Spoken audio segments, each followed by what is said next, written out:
Hello friends, welcome back to my channel Jain recipes by Khyati Mehta.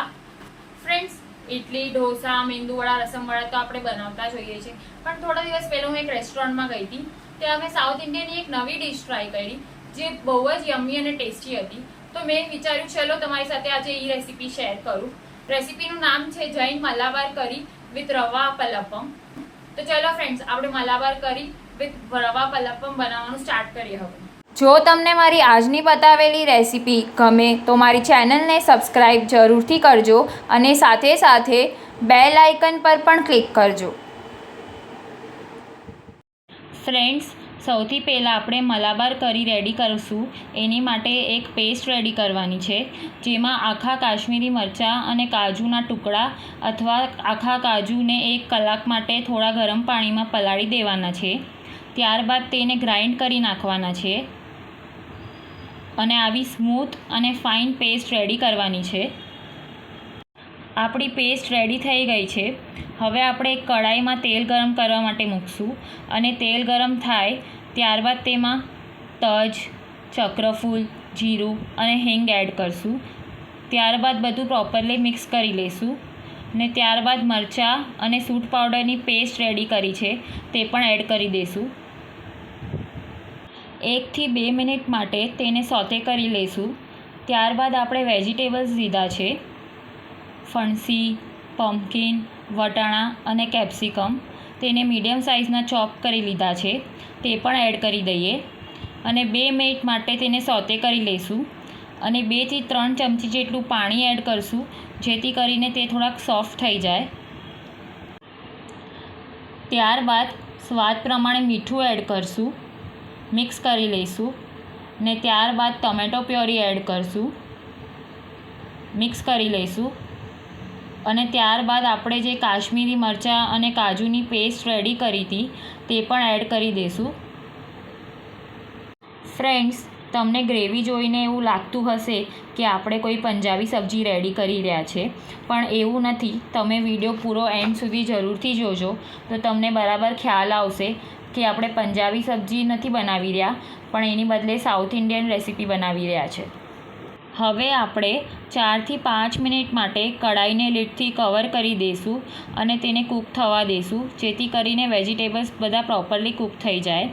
તમે જોઈ શકો છો તેલ છૂટું પડી રહ્યું છે, તો હવે આપણે ચેક કરી લઈએ વેજીટેબલ કૂક થઈ ગયા છે કે નહીં. તમે જોઈ શકો છો આપણા વેજીટેબલ્સ પ્રોપરલી કૂક થઈ ગયા છે. તો હવે આપણે તેમાં પનીરના મીડિયમ સાઇઝમાં કટ કરેલા પીસ એડ કરીશું. ત્યારબાદ મિક્સ કરીને ગરમ મસાલો એડ કરીશું. ગરમ મસાલો તમે તમારા ટેસ્ટ પ્રમાણે ઓછો વધારે લઈ શકો છો અને તેને સ્કીપ કરવું હોય તો તે પણ કરી શકાય. એના વગર પણ કરી ટેસ્ટી જ બનશે. મને મીડિયમ સ્પાઇસી રાખવું હતું એટલે મેં બહુ ઓછા પ્રમાણમાં ગરમ મસાલોનો ઉપયોગ કર્યો છે. ત્યારબાદ આપણે કોકોનટ મિલ્ક એડ કરીશું. કોકોનટ મિલ્ક આ રેસીપીનો ઇમ્પોર્ટન્ટ ઇન્ગ્રીડિયન્ટ છે, તો તેને સ્કીપ નહીં કરતા. કોકોનટ મિલ્કને એડ કરવાથી કરીનો ટેસ્ટ અને ફ્લેવર બહુ જ સરસ આવશે.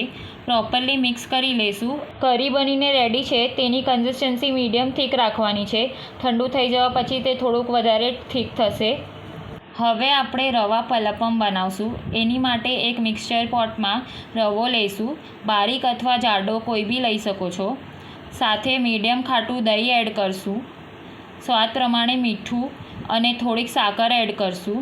સાકરથી પલપમનો ટેસ્ટ સારો આવશે, તે સ્કીપ નહીં કરતા. હવે જરૂરિયાત પ્રમાણે થોડું થોડું કરીને પાણી લઈશું અને ગ્રાઇન્ડ કરી લઈશું. કન્સિસ્ટન્સી આવી રાખવાની છે. ત્યારબાદ આપણે તેને રેસ્ટ પર 10 મિનિટ માટે મૂકી દઈશું. રવો હોવાથી પાણી એબ્ઝોર્બ કરશે અને બેટર થોડુંક થીક થશે.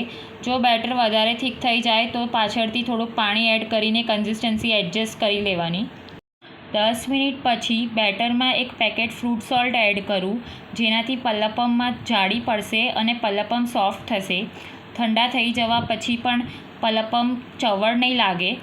એક વાતનું ખાસ ધ્યાન રાખવું, જ્યારે સર્વ કરવું હોય ત્યારે જ તેમાં ફ્રૂટ સોલ્ટ એડ કરીને પલપમ ઉતારવા. હવે મેં અહીંયા એક નોનસ્ટિક લોઢી લીધી છે. ગેસની ફ્લેમ ફાસ્ટ રાખવાની અને લોઢી તપે પછી જ લોઢીમાં બેટર એડ કરીને પલપમ રેડી કરવા અને ત્યારબાદ ગેસની ફ્લેમ મીડિયમ કરી દેવી. જેથી કરીને પલ્લપમમાં જાળી પડશે અને ગેસની ફ્લેમ મીડિયમ રાખવાથી તે બરાબર કૂક થઈ જશે. અને પલ્લપમની ઉપરની સાઈડ એકદમ ડ્રાય થઈ ગયા પછી જ પલ્લપમ લોડી પરથી લઈ લેવા. તમે જોઈ શકો છો પલ્લપમમાં એકદમ સરસ જાળી પડી છે. પલ્લપમ ઢોસા જેવા પતલા નથી રાખવાના, ઉત્તપ્પા જેવા જાડા રાખવાના છે. આવી રીતે આપણે બીજો એક પલ્લપમ પણ ઉતારી લઈશું. તમે જોઈ શકો છો પલ્લપમ એકદમ જ સોફ્ટ થયા છે. આપણે જે બેટર રેડી કર્યું હતું તેમાંથી ટોટલ 6 પલ્લપમ બનીને રેડી થયા છે. તો આપણે જે રેસીપી રેડી કરી છે તે 3 જણ માટે ઇનફ છે. તો આપણી જૈન મલાબાર કરી વિથ રવા પલ્લપમ બનીને રેડી છે. Thank you so much for watching my video.